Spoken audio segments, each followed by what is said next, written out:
Oui, avec les stands A et B occupés par l'équipe United, la numéro 22 en 12e position. Et la voiture sœur dans le classement de 74 Heures du Mans est 14e. Et attention du nouveau dans le tiercé de tête de la catégorie des GTE Pro, Vincent. Oui, Bruno Van de Stick absolument avec la Corvette 63 qui vient de passer la Ferrari 51 pour la 2e place ici en GTE Pro. Et parallèlement, tout en écoutant l'interview de Thomas Bastin, on a eu aussi des arrêts très importants en catégorie LMP2 puisque les 3 voitures de tête se sont arrêtées en même temps en catégorie LMP2. Jean-Éric Vergne s'est arrêté avec la 26, il se maintient, il est reparti, le premier, le pilote français. Ravitaillement carburant et c'est reparti aussi pour Nicolas Lapierre avec la 36 qui le suivait juste derrière et qui se maintient donc à la 3e place. Et ravitaillement carburant aussi pour le Dragon Speed avec la 31 et Roberto Gonzalez qui lui aussi reste au volant. Donc en fait 3 arrêts qui n'auront pas eu d'incidence si ce n'est que les voitures sont toutes pleines de carburant en catégorie LMP2. David?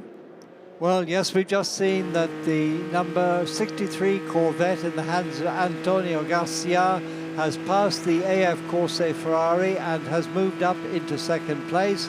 The 3 leaders in LMP2, the G-Drive Racing Aurus, the Signatech Alpine Matmut Alpine and the Dragon Speed Oreca, all refueled. No changes in the position, but the cars now are well fueled for another stint. Nous avions remarqué, place de la République pour le pesage des 24 Heures du Mans, que Arjun Maini était très content de venir. Et la nuit du Mans, il est dans son élément. Il réalise avec l'Oreca du team RLRM Sport Tower Events un tour en 3:30 125 et c'est son meilleur chrono depuis le départ. Cette voiture, quel que soit le pilote. Vincent, que remarquez-vous? Oui, avec la Ford 67 là qu'on a vu à l'attaque sur la Ferrari 51, ça s'est joué à pas grand-chose, mais ça n'est pas passé. C'était très chaud à l'image il y a quelques secondes si vous étiez à portée d'écran géant. Et ça continue encore, oui. Oui, Antonio Garcia avec la Corvette passée tout à l'heure dans le classement de la catégorie GTE Pro en 2e position. Il a conservé 1 seconde, 1 dixième d'avance sur la Ferrari d'Alessandro Pierguidi, alors que la Porsche de Kevin Estre, la numéro 92, est toujours la voiture de tête de cette catégorie. 27e place du général. Et elle est avec une avance de seulement 11 secondes et 8 dixièmes sur la Corvette. Et on vient de voir à l'instant sur l'écran géant aussi une autre information. La Toyota numéro 8 a été flashée à 350 km/h. Si, je viens de la voir, je vous assure, Jean-Fred. Et parallèlement 337 km/h pour en LMP2 la 26. Ça fait donc effectivement deux chiffres impressionnants.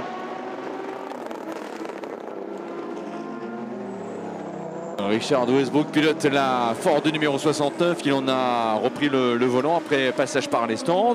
Andrea Pizzitola reste au volant de l'Oreca Algarve numéro 25 en 18e position. Mais il est déjà 23 heures et nous avons passé le cap à l'instant du premier tiers de la course. Les Toyota en tête, la numéro 8 Kazuki Nakajima, la numéro 7 José Maria Lopez, un écart de 7 secondes 4. SMP Racing ensuite avec les 2 BR Engineering, la numéro 17 Stéphane Sarrazin, la numéro 11 Vitaly Petrov en 3 et 4e position, alors que du côté de chez Rebellion, l'arrêt en ce moment de Thomas Laurent est effectivement observé et l'on retrouve derrière, après Thomas Laurent, Bruno Senna, mais avec une Rébellion qui est en fait un petit peu plus loin dans le classement. Il y aura apparemment 1 minute de pénalité qui a été infligée à la Ligier Marc Bratislava pour excès de vitesse alors que l'on était en mode slow zone. Donc une voiture qui a forcément dépassé les 80 km/h. Cela se paye au prix fort avec une pénalité et l'arrêt de 2 voitures qui restent de toute façon à la lutte. Et là, ce sera la guerre des stands. Et voilà, opposé à F Corse avec l'arrêt de la numéro 51 et la Ford numéro 67 pilotée par Harry Ticknell.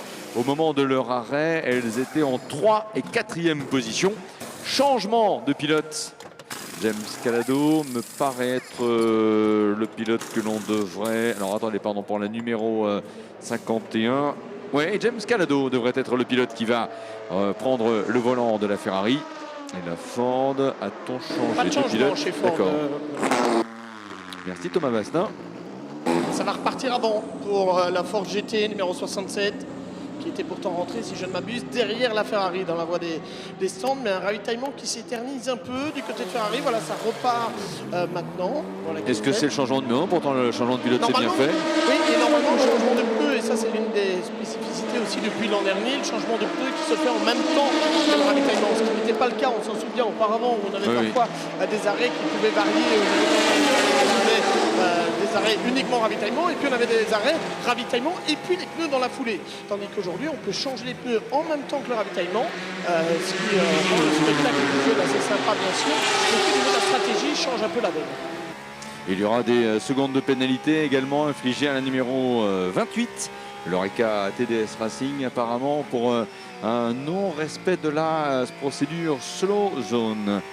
L'arrêt de la Ferrari numéro 83, c'est la Ferrari des filles, Vincent Cerruti, et c'est un arrêt de Ryan Fry, voiture 51e. Exactement, Bruno Van de Stick, et une autre minute de pénalité, un stop and go pour la Ligier numéro 49 pour une vitesse excessive dans la zone des stands. Une minute de pénalité, stop and go donc pour la 49, la 70 et la 28.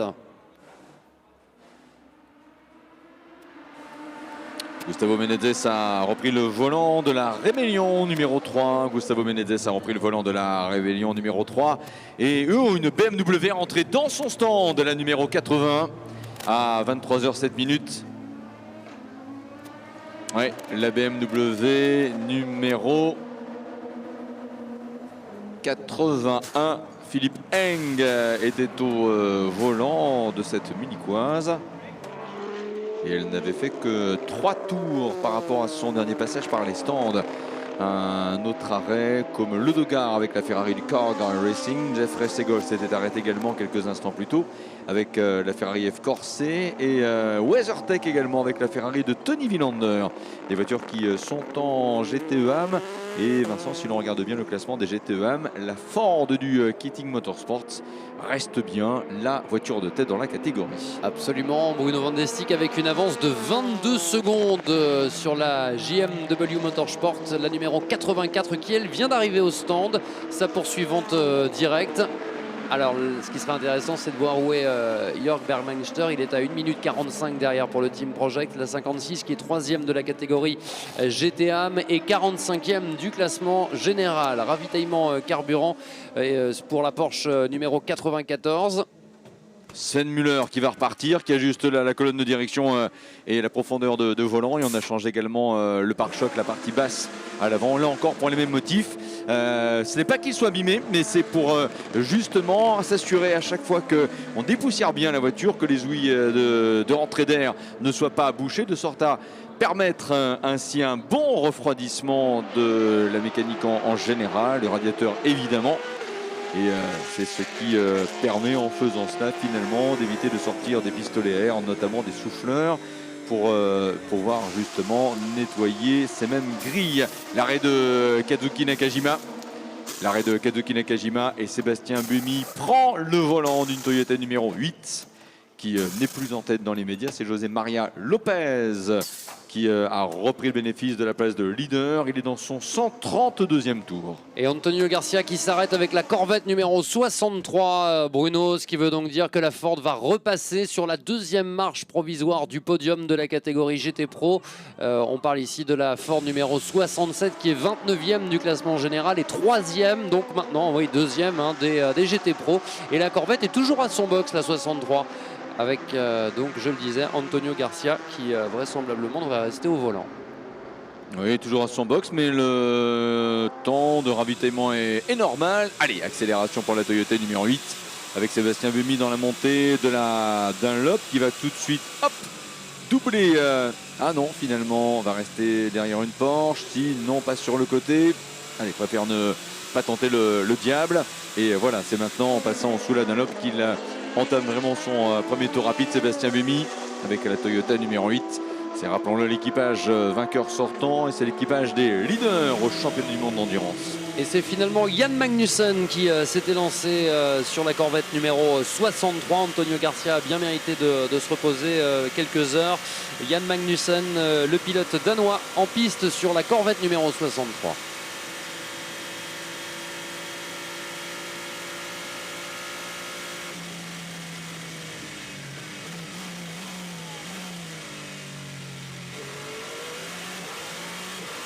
Une nouvelle voiture rentre au stand. La Ford de la position de leader des GTEM.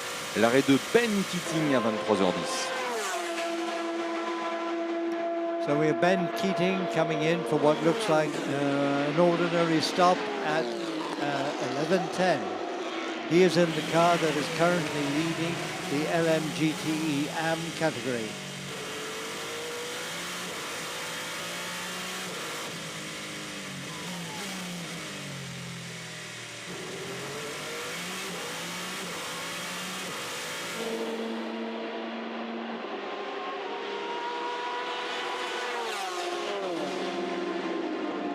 L'arrêt de la 11 pour le BR Engineering, le SMP Racing, l'arrêt de la voiture qui est 4e du classement général. Arrêt à son stand de Vitaly Petrov, le pilote russe. Vitaly Petrov qui était à 16 secondes de Stéphane Sarrazin et qui s'arrête à son stand. Regardez le volant impressionnante l'image de la Toyota numéro 7.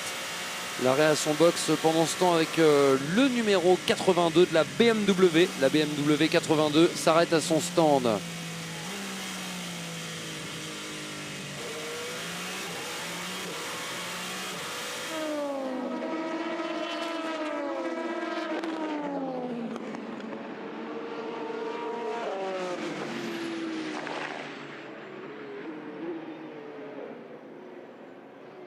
Et le Rébellion Racing qui est très rapide là, hein. 3,20 744, 3,20 744 millièmes pour Gustavo Menendez, le pilote américain.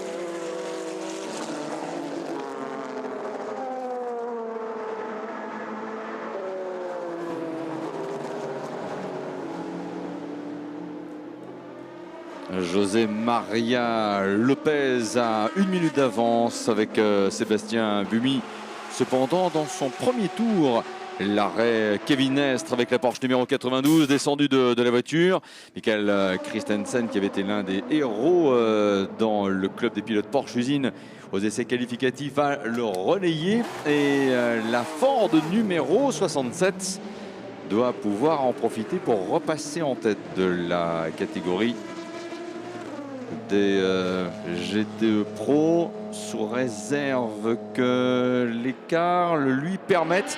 Ce n'est pas dit. Ouais, je ne pense pas finalement que la Ford numéro 67 ait eu le temps de passer. Ah, c'est juste à l'instant. Ça va être très très intéressant. Mais à mon avis, la Porsche avait une marge d'avance suffisante pour ne pas être rattrapée dans cette prise d'élan par la Ford numéro 67. Alors que là, dans les stands Toyota, celui que l'on voit se concentrer, regardez les écrans, est Mike Conway. Mike Conway avec José Maria Lopez qui va bientôt lui céder le volant de la Toyota numéro 7. Mike Conway en ce moment qui regarde sa voiture passer le virage de Mulsanne. Dernier tour pour ce relais de José Maria Lopez. Alors finalement, Vincent, à voir les cellules de chronométrage entre Michael Christensen et Harry Tincknell. Combien l'écart est-il descendu entre ces deux voitures pour le GTE Pro? Il est de 6 secondes 235 millièmes. 6 secondes 235 millièmes, Bruno. Anders Fjorbach dans les LMP2, rentré au stand. Il est à noter qu'au niveau des LMP2, c'est vraiment, on va dire, un esprit de groupe, une sorte de confrérie, hein, les LMP2. Les 20 voitures sont toutes à suivre dans le classement à partir du 7e rang, voilà, avec en tête l'écurie G-Drive, Jean-Éric Vergne et Nicolas Lapierre qui pilote l'Alpine Cinétech Alpine Matmut. On va s'en sortir. Est à 10 secondes. Thomas Bastin, je crois, dans les stands. Oui, effectivement, Bruno, et avec Thomas Laurent à nos côtés, hein, qui vient de descendre il y a quelques minutes de la Rébellion numéro 3. Petit débriefing avec les ingénieurs. Thomas, mais pour parler de votre relais, on a envie de dire qu'il était presque parfait. Ça a été très vite, notamment quand il a plu, et ça a été très vite après cet incident. Qu'est-ce qui s'est passé, cet accident? Qu'est-ce qu'il y a eu? Je ne saurais pas vous l'expliquer. Je suis arrivé à la zone de freinage pour la deuxième chicane et dès que j'ai touché la pédale de frein, la voiture a juste snappé et ça a été dans le mur direct, donc j'ai rien pu faire. Je sais toujours pas ce qui s'est passé. Il pleuvait pas quand je suis arrivé sur zone, il pleuvait pas, j'avais rien sur mon windscreen, donc je sais pas du tout ce qui s'est passé. Et ouais, après, c'est vrai que j'ai mis un petit peu les bouchées doubles pour rattraper un peu l'erreur. Et on perd bêtement 2 minutes dans les stands à cause du number panel qui était soi-disant en panne et au final qui n'était pas en panne parce qu'on n'avait juste pas allumé les feux de nuit. Donc on perd 2-3 minutes. J'imagine comment est-ce qu'on se sent quand on est comme ça, quand on allait vite, qu'il y a cette petite erreur et on ne sait pas très bien d'où elle vient. Comment est-ce qu'on remonte dans la voiture, dans quel état d'esprit on est en se disant je veux rattraper le temps perdu, mais en même temps peut-être qu'il y a un souci sur cette voiture, peut-être que c'est pas de ma faute. Ouais, c'était frustrant, mais il fallait rattraper cette erreur et voilà, j'ai juste poussé à fond la voiture. À la fin, j'avais beaucoup de trafic dans le dernier secteur et c'est là où on est le plus vite, donc je perdais 2-3 secondes au tour. Mais ouais, j'améliore le temps de la voiture, mais ça importe peu pour 24 heures. Donc voilà, on va essayer de revenir. Il y a Gustavo qui est en train de rattraper le tour de retard sur la SMP, donc voilà, on va croiser les doigts et ça commence à se encore long. Continue à pousser en tout cas. Oui. Merci Thomas. Et attention parce que 2 arrêts au stand, l'arrêt de José María López qui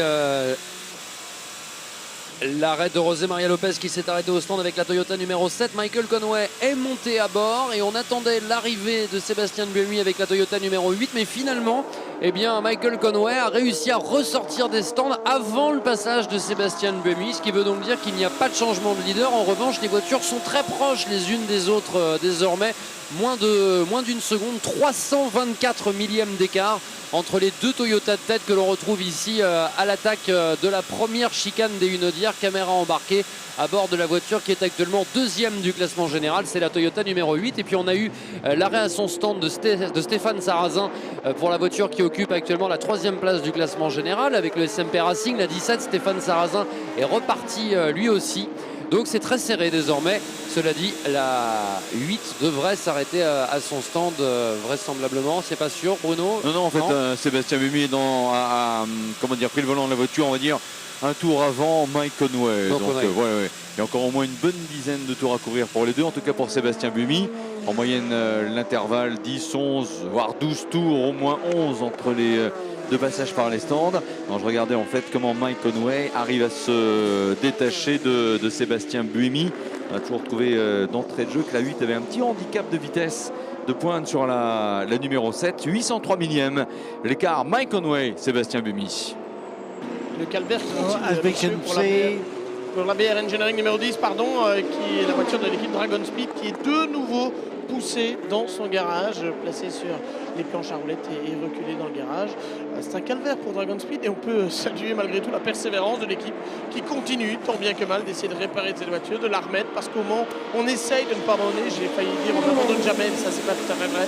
On essaie de ne pas abandonner et donc on persévère dans le clan Dragon Speed, mais Dieu que cette dernière course avec cette BR Engineering Gibson à LMP1 est difficile. Et l'on signale également que l'Enso numéro 4 tourne. David Wallron. So we see that at the moment battle has joined again between the 2 Toyotas, with number 7 leading number 8 by 0.827 seconds. The number 10 Dragon Speed BR1 is it's had basically a succession of problems since the beginning of the race, and this hasn't changed. It's back in its pit again. And also we believe that the Dragon Speed or Rekka number 31 is also in the wars at the moment. This car, which was lying 3rd in the LMP2 category. Up front in LMGTE Pro, it is still number 92, which leads with Michael Christensen at the wheel, but he is only, according to our timing, he is 8 seconds in front of Harry Tinknell in the number 67 Ford, and in 3rd place car number 51, James Collado in the AF Corse Ferrari. Et là on vient de revoir en virage d'Arnage un Mike Conway debout sur les freins pour tenter de contrecarrer les tentatives de dépassement justement de Sébastien Buemi avec la Toyota numéro 8. Qui au dernier pointage était à 1 seconde de la Toyota, alors que Stéphane Sarrazin qui est en 3e position mais à un tour des 2 Toyota, devant Vitaly Petrov de 15 secondes, lequel devance de 2 minutes 1 seconde Gustavo Menezes. le pilote Rébellion Racing avec la Rébellion R13 numéro 3 en 5e position.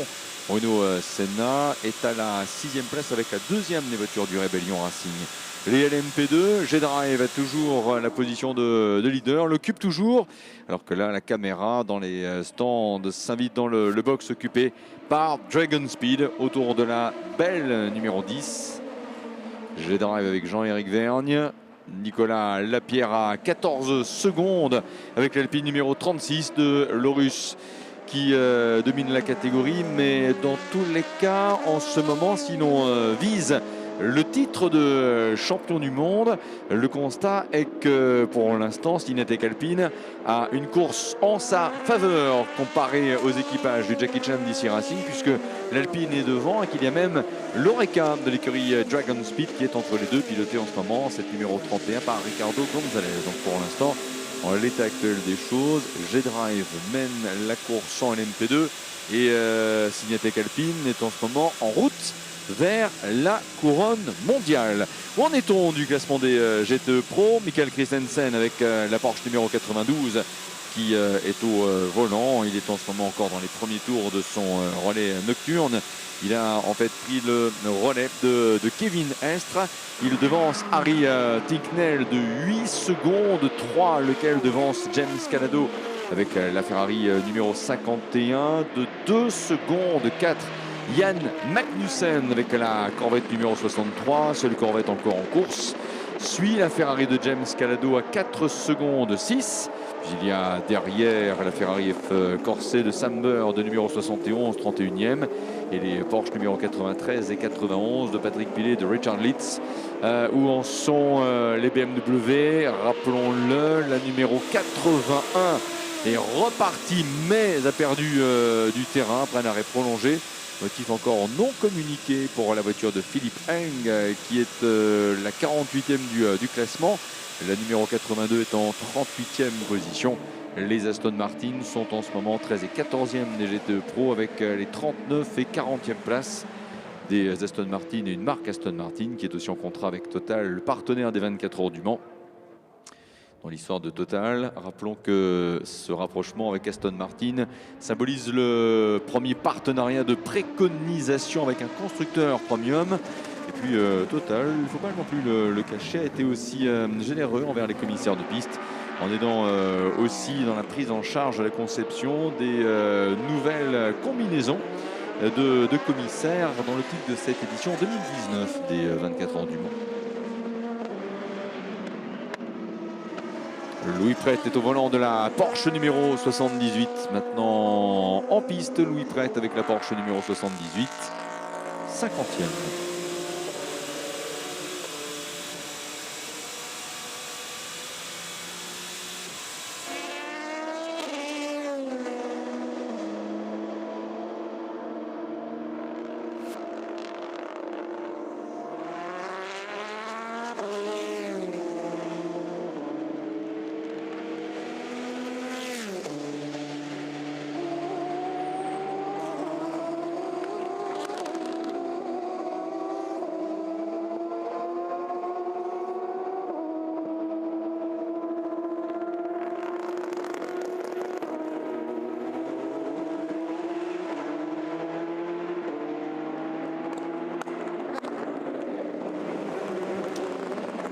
Du côté de la catégorie LMP2 avec le numéro 31, l'arrêt de Roberto Gonzalez. L'arrêt de Roberto Gonzalez pour le Dragon Speed, voiture qui est actuellement 3e de la catégorie LMP2. Elle avait un retard d'1 minute 14 secondes sur Jean-Éric Vergne avec le G-Drive Racing. En LMP2, la 26 est leader de sa catégorie. L'arrêt également numéro 23, Vincent, donc la voiture de l'équipe Panis Barthez Compétition, la Léger.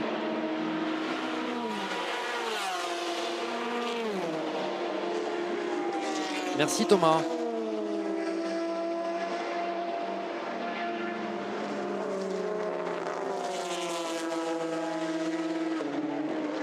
L'arrêt de la Ferrari numéro 71, Sam Bird, le 6e du classement des GTE Pro, rentre au stand.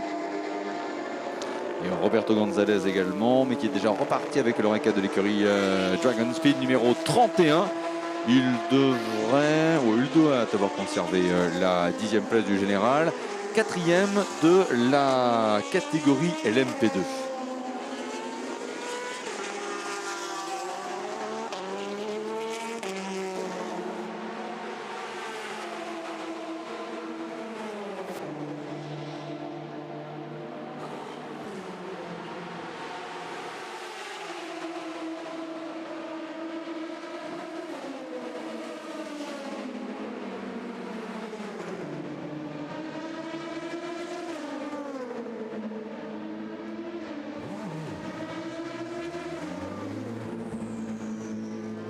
Messieurs, même dans la pit lane, on sent qu'on est rentré dans une phase un peu différente de la course. Tout semble soudainement apaisé. On voit du côté de la plupart des équipes les mécanos qui ont pris place sur des sièges désormais, ce qui n'était pas forcément le cas au début de course, qui sont là, qui essayent de se reposer, d'économiser un peu d'énergie. On n'a pratiquement plus aucun pilote dans les box pour l'instant. Eux aussi sont partis se restaurer, se reposer, se faire masser certainement, puisque c'est l'une des clés aussi, c'est de pouvoir garder un esprit sain dans un corps sain, dit-on, mais aussi un corps qui est parfaitement affûté jusqu'au bout des 24 heures. C'est une épreuve d'endurance, bien sûr, et donc du côté des pilotes maintenant, c'est un maximum de repos que l'on va essayer d'avoir, raison pour laquelle effectivement, pour l'instant, eh bien c'est calme, voire très très calme, alors que sur la piste, par contre, la lutte continue et le combat continue. Contraste assez saisissant entre l'ambiance pit et l'ambiance piste, je trouve.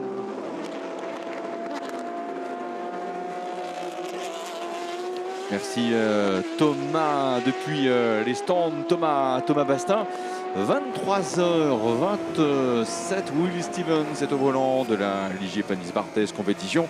Alors Thomas, on nous avait dit que Fabien Barthez devait être là aujourd'hui. Le voyez-vous quelque part dans les stands? Et si tel est le cas... Non, on n'a pas vu. D'accord. Et Richard Virenque aussi. Alors que Jeroen Bleckmolen pilote la Ford numéro 85 en tête de la catégorie GTEAM. Et rappelons que nous n'avons plus de nouvelles de l'Aston Martin numéro 98. Une voiture qui s'est arrêtée un petit peu avant Mulsanne il y a maintenant un peu plus d'une demi-heure de cela. Pedro Lamy était au volant. Alors a-t-il abandonné la voiture sur place parce que malheureusement celle-ci ne répond plus? On ne le sait pour l'instant.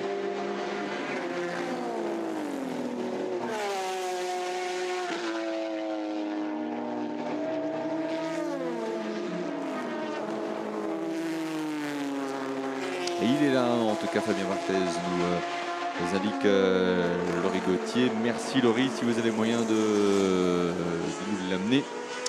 Eh bien écoutez, on est preneur.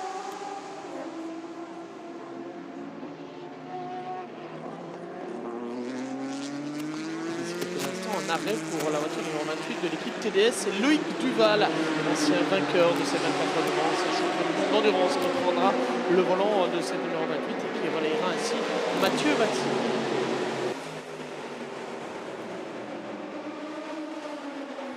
À 23h30 tout de suite, c'est l'écart entre les deux Toyota, Mike Conway et Sébastien Buemi.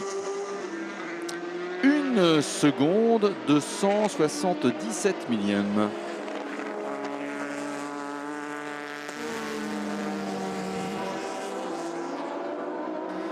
Stéphane Sarrazin et Vitaly Petrov avec SMP Racing. Les voitures 3 et 4e, écart 14 secondes. Alors que Michael Christensen, véritable feu d'artifice pour reprendre et nous appuyer sur les images écran géant. Michael Christensen et James Calado, les Porsche 92 Ferrari Corse numéro 51. 9 secondes alors que Harry Tincknell suit la Ferrari avec 1 seconde 08 l'écart. Et un On autre retrouve Yann arrêt, Bruno, Magnussen, attendu et qui va vous intéresser tout particulièrement, celui de l'Aurus G-Drive avec Job Van Uitert, le jeune pilote néerlandais qui nous fait signe. Voilà, il entend qu'on parle de lui, c'est magique, qui nous fait signe par l'occasion. Très très décontracté pour ses premières 24 heures du Mans.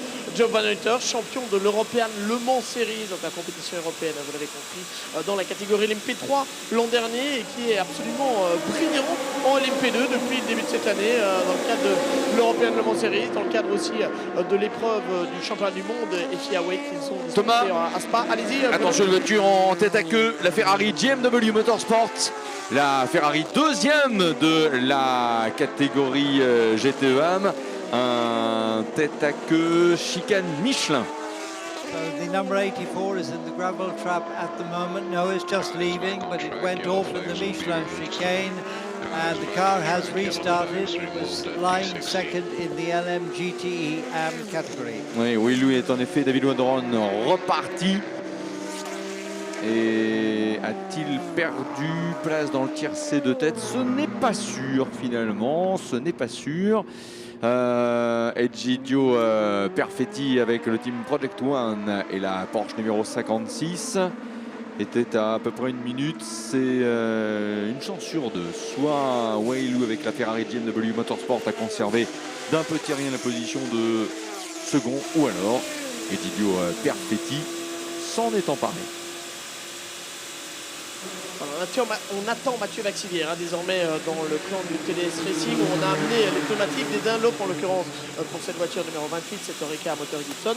On attend le tout dernier moment et je peux vous dire qu'il ne faut pas se trouver sur le passage des mécanos qui amènent ces roues, des roues qui doivent peser une vingtaine de kilos à mon avis à chaque fois. Ça reste impressionnant évidemment quand on doit porter tout ça. Mathieu Vaxivière qui ne sort pas finalement de la voiture. On avait vu Loïc Duval se préparer. Ah si, voilà, on va sortir de la voiture malgré tout pour Mathieu Vaxivière. On a attendu simplement que celle-ci soit levée sur ses vérins pneumatiques avant de le faire. Et voilà Mathieu Vaxivière qui vient de sortir. Loïc Duval qui s'installe donc dans cette Oreca numéro 28, le pilote Audi en DTM. Loïc Duval a été évidemment l'un des pilotes fer de lance du programme LMP1 de la marque Ozano, avec, on l'a dit, notamment ce succès en 2013. On se souvient du terrible accident aussi lors des essais de Loïc, je crois que c'était en 2014 si oui. Ma mémoire est bonne, et il a gardé cet amour du Mans à l'instant pour Loïc Duval. Arrêt éclair arrêt tout à fait de routine, et Mathieu Vaxivière, on va essayer de l'avoir à notre micro d'ici quelques instants. Mathieu, le temps qu'il débriefe évidemment un peu avec les mécanos, avec les ingénieurs, et puis on essaiera d'avoir ses impressions. On essaiera d'avoir celle de Jean-Éric Vergne aussi, qui est attendu dans quelques instants dans le stand juste voisin, puisque TDS Racing opère aussi pour le G-Drive Racing. Et donc on attend, et attention là on va devoir dégager le passage parce qu'il y a de nouveau le passage des roues justement, et on attend Jean-Éric Vergne qui sera relayé par Joe Van Uitert d'ici quelques instants. Alors que l'Alpine de Nicolas Lapierre, que l'on voyait il y a quelques instants, passer le virage d'Arnage, est en deuxième position de la catégorie LMP2. Jean-Éric Vergne justement à 13 secondes 6 d'avance. Alors vraisemblablement dans les tout derniers tours, dernier virage de son relais en cours. Allons-y pour le vérifier dans un petit instant, Thomas. Oui, avec Mathieu comme promis à nos côtés, Mathieu Vaxivière. Alors Matt, on vous voit sortir de la voiture avec un visage un peu inquiet. Ça ne va pas tout à fait comme vous voulez? Non, on a fait un bon stint. Jusque là on a pris une pénalité pour un full course yellow auparavant. Juste qu'on perd beaucoup trop de temps avec à coup de 10 secondes, 20 secondes, 15 secondes. Et du coup c'est ça qu'il ne faut pas faire pour gagner le Mans ou pour faire un bon résultat. Donc c'est ça qu'il faut qu'on essaye d'éviter. Déjà qu'on a une bonne voiture, ça va très vite, on a une bonne équipe. Et on ne peut pas se permettre de perdre du temps comme ça. Vous êtes en train de dire quelque part que vous perdez du temps vous-même, que vous ralentissez vous-même. C'est pas la course parfaite jusqu'à présent. Number 26 has stopped. Number 26 has stopped at his pit. Sur le run d'avant, mais non, il faut éviter de perdre du temps. Et voilà, on va dérouler la course comme ça, mais il faut qu'on se concentre à ne pas faire de bêtises. Allez, on sent le perfectionnisme de Mathieu Vaxivière et toute l'équipe TDS. Bien sûr, on a Jean-Éric Vergne qui vient de sortir de l'Aurus, qui n'a pas l'air content du tout, Jean-Éric Vergne. Alors on va peut-être savoir pourquoi. Vous allez nous le dire. Thomas, on vous attend avec impatience. Quoi qu'il en soit, l'arrêt effectivement de Jean-Éric Vergne avec la 26 et l'arrêt aussi pendant ce temps de Nicolas Lapierre avec le Signatec Alpine Matmut, la numéro 36.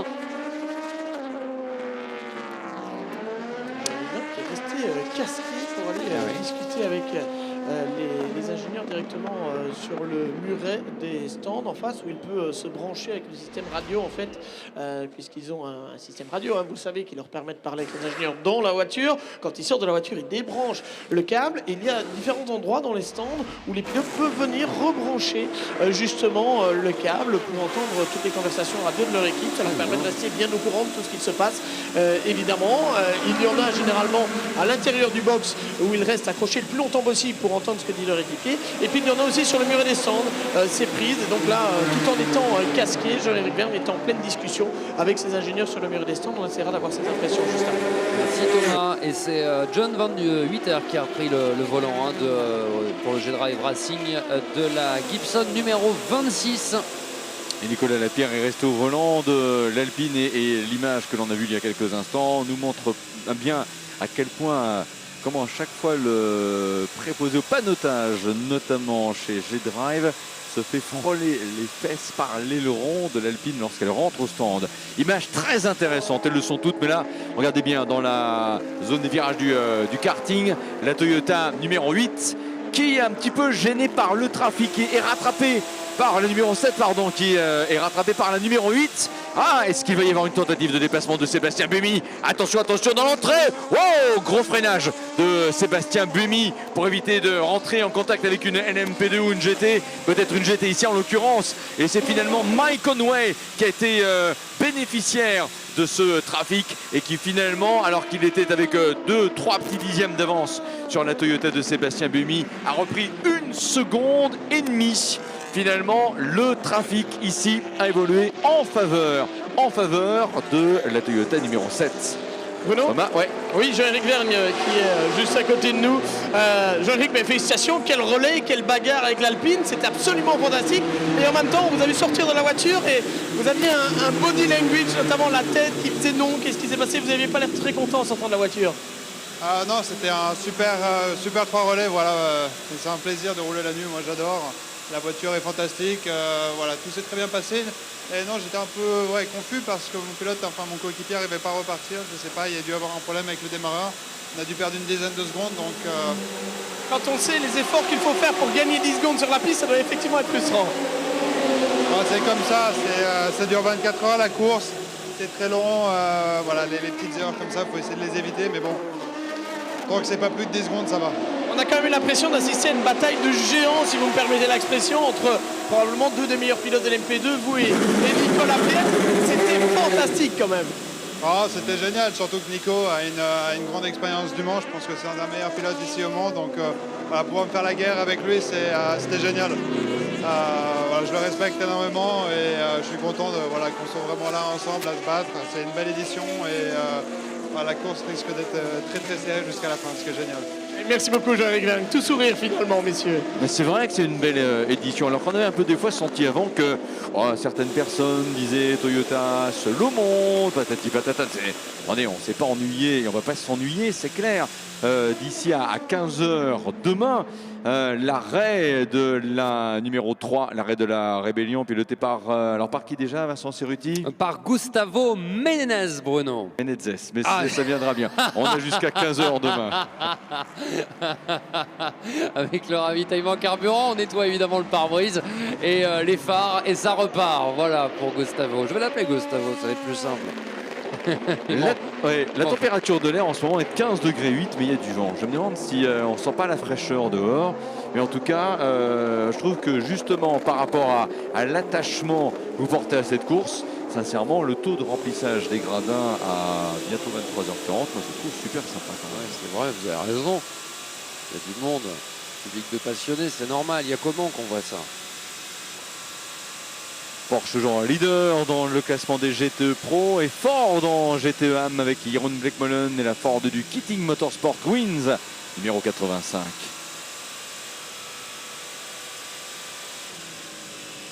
So as things stand at the moment, we have in the first 3 places in LMGTE Pro, number 7 Toyota with Mike Conway at the wheel, leads number 8 with Sebastian Buemi in the driving seat by 3.794 seconds.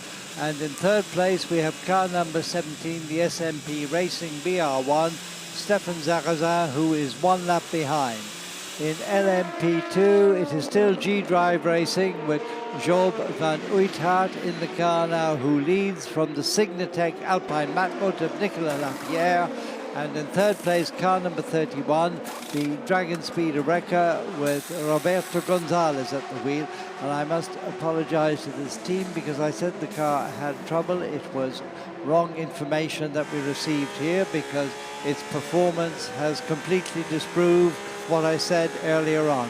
In the LMGTE Pro category, car number 92, the Porsche of Michael Christensen leads the AF Corse Ferrari of James Calado by 5.6 seconds. And in third place, car number 67, Harry Tinknell in the Ford Chip Ganassi Team UK Ford GT. In the LMGTE AM category, at the moment, we have the Keating Motorsport number 85 Ford GT with Jeroen Bleekemolen at the wheel, which leads the JMW Motorsport with Wee Lou at the wheel, which did not lose a place but it spun. And in third place, car number 77, the Dempsey Proton Racing Porsche, Matt Campbell at the wheel, and it is 12 seconds behind the leader. Oh, attention à une voiture qui part en tête à queue. La Ford numéro 66 doit être cette voiture. Olivier pas là, alors qu'il y avait une bataille dans l'approche de la chicane Michelin. Et ce devait être avec la Porsche de Sven Müller. La Porsche qui vient de passer. Heureusement, Olivier Plat est reparti tête à queue à la chicane Michelin. So there was Olivier Plas spun at the Michelin chicane when he was locked in battle with one of the Porsches, which you see a replay on the screen. Thomas Bastin depuis les stands. Thomas? Oui, pour vous dire qu'un jeune pilote français vient de monter à bord de la Porsche numéro 77 et on sait qu'il a de plus en plus de supporters, c'est Julien Andlauer évidemment, jeune pilote professionnel Porsche, ancien vainqueur de la Porsche Caracal France, vainqueur l'an dernier de la catégorie GT1 lors de ses 24 heures du Mans, et c'est lui qui va prendre le volant d'ici quelques instants de la numéro 60. Christian Ried et Matt Campbell. Voilà, ça repart à l'instant pour Julien Andlauer, 19 ans, hein, si je m'abuse peut-être. Oui, c'est ça. Non, 19 ans seulement, et qui, un peu à l'image de Thomas Laurent en prototype, est en train de se faire remarquer, lui, dans le monde du GT. C'est un jeune pilote à surveiller de près, assurément, Julien Andlauer. C'est parti, c'est lui qui est au volant maintenant de la 77. Il y en a un troisième en fait, je lui donnerai le même profil même s'il a 24 ans. C'est Gabriel Aubry chez le team de Jackie Chan DC Racing. Gabriel Aubry d'ailleurs qui se défend pour la couronne de champion du monde en LMP2, même si pour l'instant c'est Alpine qui a l'avantage mathématique, même en étant deuxième de la catégorie LMP2. Gabriel Aubry avec Stéphane Rinkelmy avec Opintum numéro 38 sont les quatrièmes d'ailleurs de cette catégorie LMP2. Et les deux voitures du Jackie Chan DC Racing sont en ce moment en 10 et 11e position, séparées d'1 minute 9 secondes. Les évolutions des différents écarts, avec notamment les différents écarts avec Mike Conway et Sébastien Buemi. Il y a 2 secondes 4. Thomas Bastien, souhaitez-vous intervenir? Oui, voilà, on entendait des rires derrière. Oui, ça rit derrière. Ça rit parce que maintenant, on va vous montrer, on a Philippe Prêtre qui joue avec l'écharpe, qui la met sur ses cheveux, enfin, qui nous fait un peu toutes les sortes. Vous l'avez compris, nous sommes dans le stand de la Porsche numéro 78, avec notamment Stéphane Ortelli, le coach évidemment de cet équipage de rookies, le seul équipage de rookies. On a Philippe, on a son fils Louis, et puis on a Vincent Abril également. Stéphane, j'ai l'impression que vous deviez vous reposer un peu plus quand vous étiez pilote finalement, que quand vous êtes là en tant que coach impliqué. On vous voit dans le stand en permanence là. Il y a 3 pilotes avec la voiture, donc ça fait 3 fois plus de stress et 3 fois plus d'occupation. Non, j'ai beaucoup de joie à m'occuper d'eux, ça se passe très très bien. Ils écoutent beaucoup et surtout ils m'impressionnent sur la piste. On fait pour l'instant une course sans faute, on a fait une semaine sans faute, à nous de continuer comme ça. Je suis très très fier d'eux et puis je pense surtout qu'ils prennent beaucoup de plaisir. Et Philippe il va pouvoir dire quelques mots, mais je pense que c'était vraiment un très très bon début de course pour la 78. Merci. Alors dites-nous Stéphane, avec votre expérience du Mans, mais même des courses de 24 heures en règle générale, quand on se retrouve à ce stade de la course, il est plus ou moins minuit, que doit faire un pilote? Il a envie de rester dans l'action et en même temps on a envie de dire qu'il faut absolument aller se reposer, non? Pour moi, c'est rester beaucoup plus vigilant, simplement parce que c'est pas parce qu'on a passé quelques heures dans la voiture que c'est plus facile. C'est la vigilance, il faut redoubler de vigilance. C'est maintenant que les erreurs commencent à arriver. On en voit avec des pilotes très très expérimentés. Donc redoubler de vigilance. Et puis le target, c'est de penser à demain matin déjà en premier lieu. Et pour ça, il faut faire une nuit sans encombre. Essayer de sortir des embûches. Et moi, je vous parlais surtout aussi du pilote qui n'est pas dans la voiture. Qu'est-ce qu'il doit faire maintenant? Il doit se reposer, se préparer. Et puis surtout avoir les liens avec la voiture. En ce moment, il nous décrit pas mal de sous-virages, par exemple, essayer de récupérer les informations pour savoir ce qui va se passer quand il va être dans la voiture.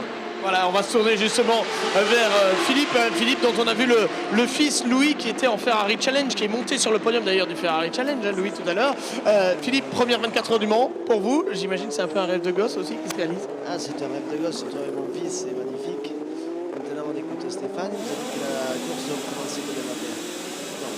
Pour le moment, vous êtes piano. On roule, on roule. En rôle. Comment ça se passe? Bon, j'imagine évidemment l'apport de quelqu'un comme Stéphane. On le rappelle, vainqueur des 24 heures du Mans avec Porsche en 1998, ancien vainqueur des 24 heures de Spa également. J'imagine que ça doit être énorme. Ah ben, c'est plus facile avec lui. Comme ça, on écoute ce qu'il nous dit et on réfléchit pas trop pour le moment. On enchaîne des heures, on verra tout à l'heure. Vous avez l'air détendu pour votre première, c'est incroyable. Très détendu. On le voit, voilà, on sourit, on sort les écharpes. Merci Philippe Fred. Alors qui est dans la 78 pour l'instant? Eh bien c'est Louis, hein, voilà. C'est Louis et on voit d'ailleurs la caméra embarquée, hein, comme dans la plupart des équipes. C'est vrai, on peut le montrer, on va en profiter d'ailleurs du côté des écrans géants. Vous demandez parfois peut-être comment est-ce qu'on suit la voiture. La plupart des équipes ont ceci, c'est-à-dire qu'ils ont dans leur box une vue en caméra embarquée de ce qui se passe dans la voiture, ce qui permet de suivre en permanence tout ce qui se passe, Stéphane. Oui, c'est très important, bien sûr, pour nous, pour suivre, mais c'est aussi important pour tous les mécaniciens. On sait exactement où est la voiture, notamment avant les ravitaillements, avant les changements de pneus. On est vraiment beaucoup plus alerte comme ça. Il y a un petit décalage, mais c'est pas énorme, et ça nous permet d'avoir des informations vraiment importantes. Et parfois, on doit se faire peur aussi, parce qu'on a vu tout à l'heure chez Toyota, et notamment ils avaient cela, dans le trafic, par moment, les mécaniciens doivent un peu stresser. Non, les pilotes savent ce qu'ils font, mais les mécanos, ils doivent avoir peur. Oui, je ferme beaucoup plus les yeux maintenant que quand je suis dans la voiture, moi, personnellement, en tant que pilote. Là, de temps en temps, je préfère vraiment fermer les yeux longtemps. On imagine. Merci beaucoup Stéphane Ortelli, en tout cas. Et cette Porsche numéro 78, les 3 seuls débutants. Donc. Et la Toyota numéro 8 s'est arrêtée ravitaillée. Sébastien Buemi est au volant. Il était deuxième au moment de son arrêt. Un replay avec le BR Engineering numéro 17. Non mais rien de bien particulier pour la voiture qui continue à l'instant d'aligner les tours. Il est 23h48 sur les écrans géants. Quelques messages.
Et un changement de leader dans la catégorie des GTE Pro avec James Calado pendant ces instants publicitaires. Il a réussi à reprendre l'avantage sur Michael Christensen avec la Ferrari F-Corse numéro 51 en 27e position. Attention, Michael Christensen est qu'à 6/10. Harry Ticknell avec la Ford numéro 67 est en 3e position à 9 secondes de la Porsche. Et Jan Magnussen n'a que 1 seconde de retard sur la Ford numéro 67. En haut de classement, l'arrêt ravitaillement des deux Toyota avec le tour de décalage. La numéro 7 de Mike Conway est avec une avance de 7 secondes sur la numéro 8. L'on va guetter d'ailleurs avec la remise en rythme des deux voitures, l'évolution de l'écart. Est-ce qu'il est justement en train, cet écart, de se réduire? Au contraire va-t-il passer au-dessus de 7 secondes? On va guetter le 145e passage des deux Toyota. Alors que chez SMP Racing aussi, il faut gérer l'évolution de l'écart entre les deux BR Engineering, la numéro 17 et la numéro 11. Stéphane Sarrazin qui est sur la numéro 17, Vitaly Petrov sur la numéro 11. L'écart est un peu plus important qu'entre les deux Toyota puisqu'il est de 20 secondes. Gustavo Menezes est avec la Rébellion R13 numéro 3 en 5e position. Et Bruno Senna est au volant de la numéro 1. Michael est avec 2 tours de retard sur la voiture sœur. Elle est en 6e position, la Rébellion numéro 6. Du côté de chez G-Drive, John Van Oitert est à la 7e place du général, mais surtout en position de leader des LMP2. Nicolas Lapierre est à la 2e place avec l'Alpine Signatec Alpine numéro 36.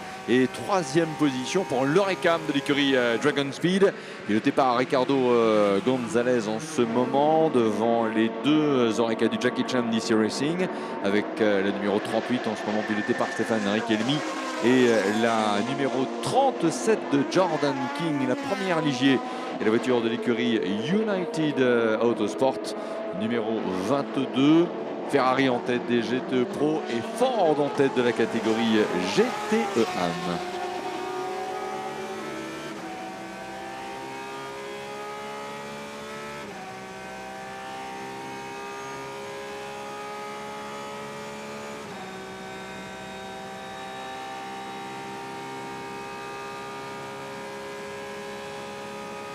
Car Mike Conway, Sébastien Buemi, 8 secondes 3 finalement en ce moment, 8 secondes 3 alors que Giorgio Selnagiotto a lui repris le volant de la Dallara Settila Racing Villeurbanne Corset. Elle est en 19e position. Une très belle course, j'ai envie de vous dire, pour l'équipage de cette Dallara, 19e, et qui n'a pas connu le moindre problème depuis 15 heures ce samedi. Et attention, ce sera dimanche à la fête des pères. Dans 2 minutes. Et ouais, dans 2 minutes, on dit au revoir à ce samedi 15 et on dit bonjour à ce dimanche 16 juin.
Harry Tinknell attendu d'ici quelques instants, c'est la Forgetti numéro 67, bien sûr, 3e actuellement de la catégorie, et c'est l'américain Jonathan Beaumarito, déjà venu au Mans il y a quelques années.